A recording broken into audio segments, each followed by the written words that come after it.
Книгите се чуда, мали чуда со големи волшебства. Ти ги читаш, а тие веќе те прочитале, ти отвориле душата. Кога читаш книга, исто како да седиш со Господ намаса и разговараш со Него. Пишувањето е давање. Пишувачот твори и споделува енергија, ја дава на читателот. И многу време треба да помине читателите да ме вратат на авторот, на писателот, сета таа негова енергија. Имав можноста да почувствувам таа синестезија на сите сетила, на промоција на книга, придружена со драмски текстови на руски автори, ликовна уметност, оперска арија, виолина, пијано, зачинети со многу љубов кон големиот руски реалист Фјодор Михајлович Достоевски. Добродојдовте во царството на книгите. Со нас е професор доктор Мимоза Рајл, директорка на Институтот за сценски уметности на Интернационалниот универзитет Европа Прима. Така, имавте фантастична промоција, буквално слеаност на сите видови уметност, се во едно. Што беше потив да го заживеете Достоевски во една ваша книга Соништата на писателот? Кои беа вашите соништа? Која е вашата поврзаност со Достоевски? Буквално разговарате со него. Знаете, од моето детство, од мојата 15-та година, Достоевски беше мојот мачител и мојот учител. Тоа своевремено го напиша и Свети Јустин Поповиќ во својата голема една одисеја која што тој поминува и е посветена на Достоевски. Знаете што најмногу и во хероите и во антихероите се судира едно прашање кое што Достоевски ни го поставува кога поминуваме низ страдањето, низ најтемната ноќ на нашата душа, а тоа е кога гледаме во амбисот, а тоа е има ли Бог, има ли бесмртност или нема ли Бог и нема ли бесмртност. И во хероите, и кај антихероите кај Достоевски. Тие прашања интензивно и екстазивно се поставуваат. Кога гледаме во амбисот и кога немаме излез, кога страдаме, Достоевски тогаш ни ги поставува прашањата. Има ли Бог или има ли бесмртност? Самиот Достоевски се прашува, велите во книгата, и тоа е познато во неговата биографија, Библијата ќе го одржи во живот кога Сибир, 8 години политички наместен да биде казнет.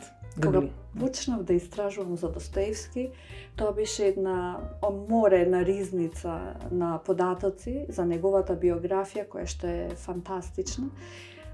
Мене најмногу ме задржа мојот интерес норвешките слависти, кои што говорат за неговиот живот како една противречна личност и самата негова генетика, која видиме од страната на неговата мајка, сите се побожни, сите се по манастири, сите се свештеници, а од страната на неговиот татко сите се убици, самоубици, алкохоличари.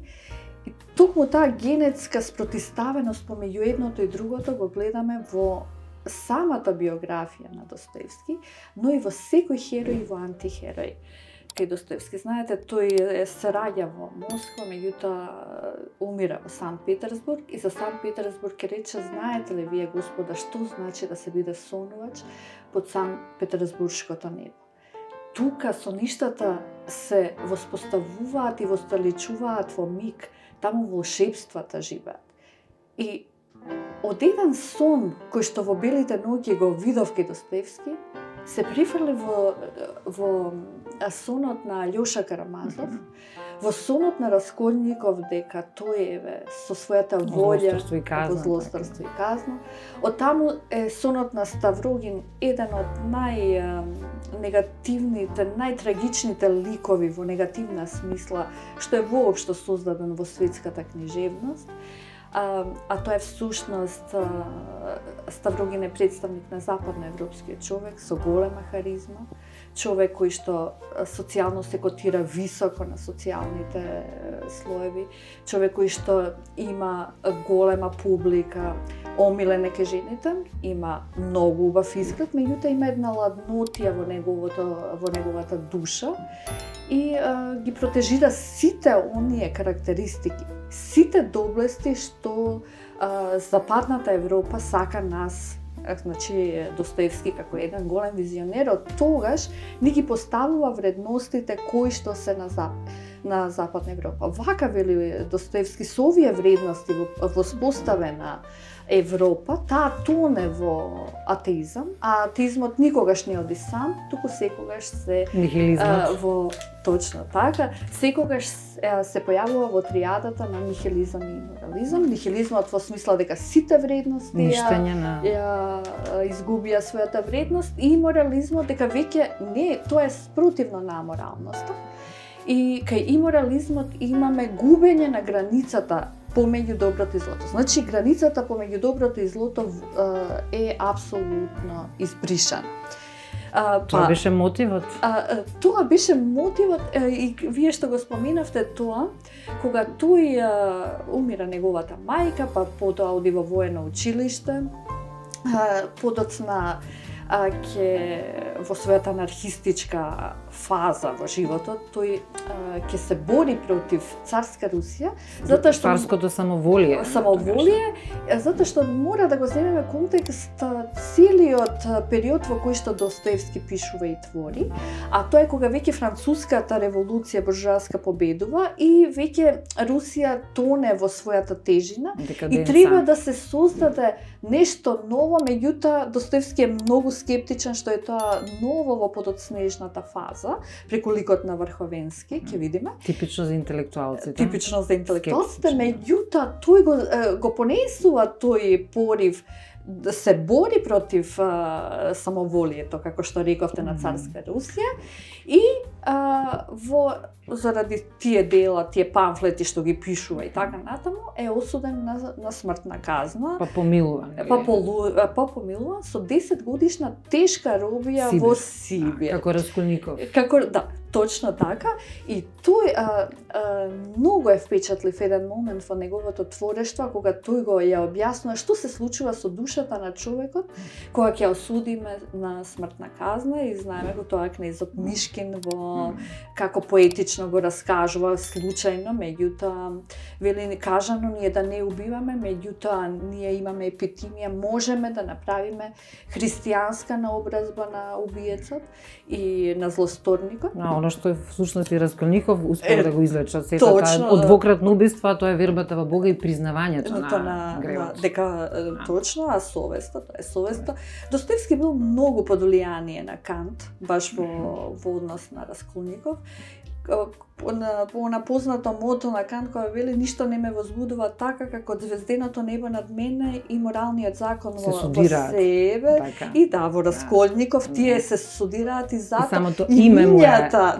Па и кнез Мишкин, Лав така Мишкин, значи тој носи една силна побуда и бара среќа за сите. Порака. Лав Мишкин, тој е лав со лавовско срце. И гоголски синдром да ги кај Гоголј и Пушкин сепак чука срцето на Русија. Меѓутоа, мислам дека кај Достоевски го ја како татко на психолошкиот роман буквално влегува во подсвеста. Апсолутно, меѓутоа според оние манеризми, тие ноќни разговори, така познати кај во неговото творештво, сето она што тој ни го дава оној сјај и бедата во Русија, личи на западниот роман, меѓутоа тој во своето творештво бара среќа за сите, што е всушност нашата словенска руска душа.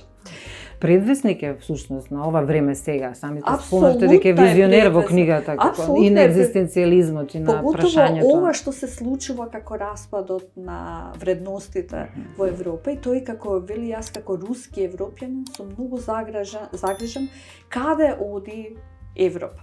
Во контекст на ова што претходно ме прашавте, норвешките слависти посебно влијание вршат кога пишуваат за Достоевски и го потенцираат оној момент кога тој е во Сибир, осуден на 10 годишна робија.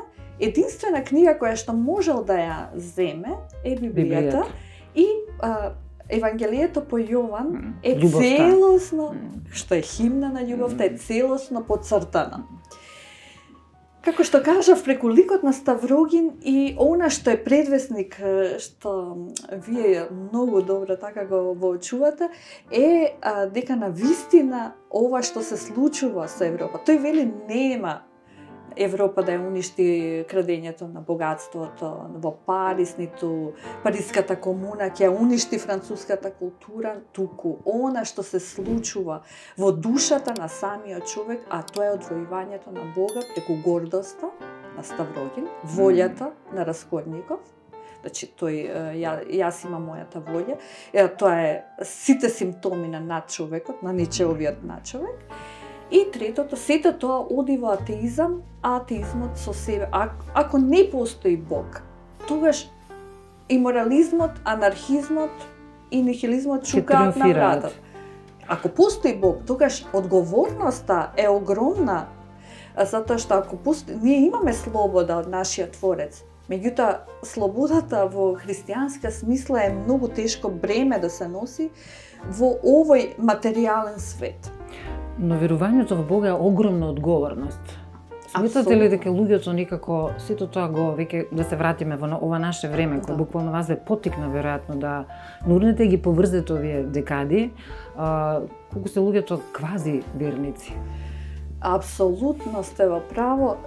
Од аспект на Достоевски, тој ги поминува сите фази. Знаете, јас мислам дека секој човек на одреден степен на свесноста го утвара својот пат кон Бога. Еве како во случајот на Достоевски. Сите негови фази во животот се отсликани во трите лика на тројцата браќа во браќа Карамазови. И првата фаза е кога тој е бунтовник, тој се бори против Бога. И тој е самиот тако скептичен. И тоа се работи за една гениална скепса. Значи не е само јас се сомневам па верувам, туку гениалниот носи тој аргументи зошто ние не треба да веруваме во Бога, значи коментирајќи ги оние... Ако не сме убедени дека... Ако не сме убедени, затоа што Иван Карамазов самиот вели, кој што погрешно е протолкуван како атеист, тој е всушност деист и тој вели, ако овој свет е создаден, материјалниот свет е создаден од Бога, тогаш јас ви благодарам, јас ја враќам влезницата на животот, тоа е познатата враќање на влезницата на животот, затоа што Иван Карамазов го поставува Достоевски преку Иван Карамазов каков е овој свет и дали од карактерот на тој свет не се подразбира трагедијата. Во светот каде што и децата страдаат, Иван Карамазов вели се извинувам, јас во тој свет не сакам да живеам. Меѓутоа тоа зло вели објаснува Достоевски е во душата на човекот. Оној момент кога ние ќе го освестиме злото внатре себе си. Знаете, има писатели кои што пишуваат, кои опишуваат за злото, но Достоевски точно го лоцира злото во нашата душа. Имам чувство кога читам дека духовно водите љубов со Достоевски. Таква една почит и култ кон неговиот лик и дела. Се превртували во гроб кога ситуацијата сега гледа забрана на руската литература, палење на книги од руски класици. Тој од секогаш апелираше да ние православните народи живееме во едно заедничко јадро. А јас, гледајќи ги сегашните состојби, интензивно го поставувам едно прашање зошто, од каде потребата и од каде толкавото задоволство за расхраниот православен народ и на кого тоа му одговара. Видите, еве во случајот... Каде го гледате одговорот? Во религијата? Случајот со... Па не, мислам дека го наоѓам во земното и подземното, а тоа е во политиката, дефинитивно. Кој се меши во религијата? Ние православните народи постојано некако војуваме помеѓу себе, актуелната војна, ние со соседите. Повторно религиски судири, 21 век повторно нека војна на... Точно, и Достоевски на тоа предупредуваше. Велеше и во една молитва, Боже, збратими ги народи, словенските народи во едно православно јадро. И тој словенизам, ако ние денес го актуализираме повеќе од кога и да е, преку љубовта кон другиот. Така, и тоа е и лајт мотивот со кој што почнувате вашата книга како професорка на Истра. Точно. Професор по естетика и филозофија. Како успевате книгата, еве, токму оваа книга, сега таа е таза отпечатена книга, нема побав мирис на таза отпечатена книга, што тука печатени страници, ќе им дадете едноставно инспирација да има употребна вредност оваа книга, инаку ќе биде како еден убав кристален сувенир ако не се чита и нема употребна вредност понатаму во нивниот живот. Апсолутно. Естетиката по својата дефиниција ја подразбира убавината и уметноста. Тоа се незини сугенерис кои што логичко бараат една методолошка заедница и самата естетика ги ја изучува убавината, а нема попоетична, нема повозбудлива теорија на убавината отколку што таа ја наоѓаме кај Достоевски. И многу е опасно, јас ова постојано им го кажувам на моите студенти кои што се режисери, драматурзи, актери, па и во музиката, многу да внимаваат кога го цитираат Достоевски како она познато убавината ќе го спаси светот. Убавината ќе го спаси светот мора да се знае во кој контекст е цитирана, во кој историски период и да се земе предвид незината негација. Во Идиот Аглаја му кажува на кнез Мишкин дојдете на нашиот бал, каде што таа предпоставува ќе ја побара за жена, и вели меѓу другото немојте да ја скршите таа кинеска вазна која нема вредност, внимавајте, естетичкиот символ, меѓутоа мене надворешно ми се допаѓа и ми значи, за мене има значење и ве молам немојте да зборувате такви глупости дека убавината ќе го спаси светот. Провокација. После Иполит, кој што е болен од туберкулоза 2 пати, го спомнува убавината ќе спаси светот на кнез Мишкин, во смисла дека тој е влюбен во Аглаја и така натаму. Меѓутоа, да се цитира Достоевски на овој начин е многу погрешно. Навистина е, Достоевски тоа го кажува убавината. Меѓутоа, убавината по дефиниција кај Достоевски, тој вели својата кулминација на теоријата на убавината гледаме кај Димитри Карамазов, кој вели Бог и ѓаволот таму се бијат. Што е убавината, вели? Има нешто демонско, има нешто божествено. Во креностите, во антиподите, во противречностите, таа е страшна и ужасна. Тука е диалектиката, всушност. Диалектиката и Бог и ѓаволот се бијат, а бојното поле е човековото срце. Ќе го спасиме ли светот со убавени со книгите? Ќе пишувате ли уште? Да ви кажам, да, сега подготвувам нов еден роман кој што исто инспириран од Достоевски. Повторно Достоевски. Точно, меѓутоа се работи за една современа жена која останува самохрана мајка, која што е згазена како Настасија Филиповна во делот Идиот на од Петроградската средина, токму заради незината убавина, средината која тргува со убавината. И затоа Достоевски е многу загрижен дека убавината ние неа треба не подсетува да ја сватиме дека е убавината на Божиот лик.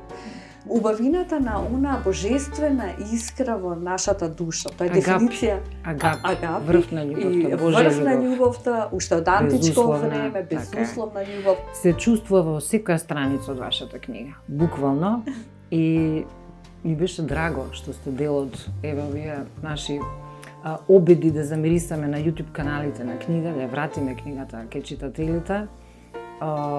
Се надевам дека ќе продолжите да пишувате повторно да ви викнеме да бидете дел повторно од мирисот на книгата. Ви благодарам многу и јас само сакам да ја поздравам оваа ваша иницијатива, оваа грандиозна идеја. Веќе да не ги бараме книгите по српска, хрватска, германска, руска телевизија, кои се изданијата, туку еве и македонскиот збор да одекне, да слушнеме кои се новите изданија и еве преку вашата прекрасна емисија да то знаеме и ние нешто за македонските македонски автори кои секако може биде инспирирани од руските класици како вие со Достоевски. Нема спас од Достоевски. Почитувани, ова беше емисија посветена на професорката Мимоза Рајс и незината книга Соништа на писателот. Сонувајте понатаму и останете на страница МК.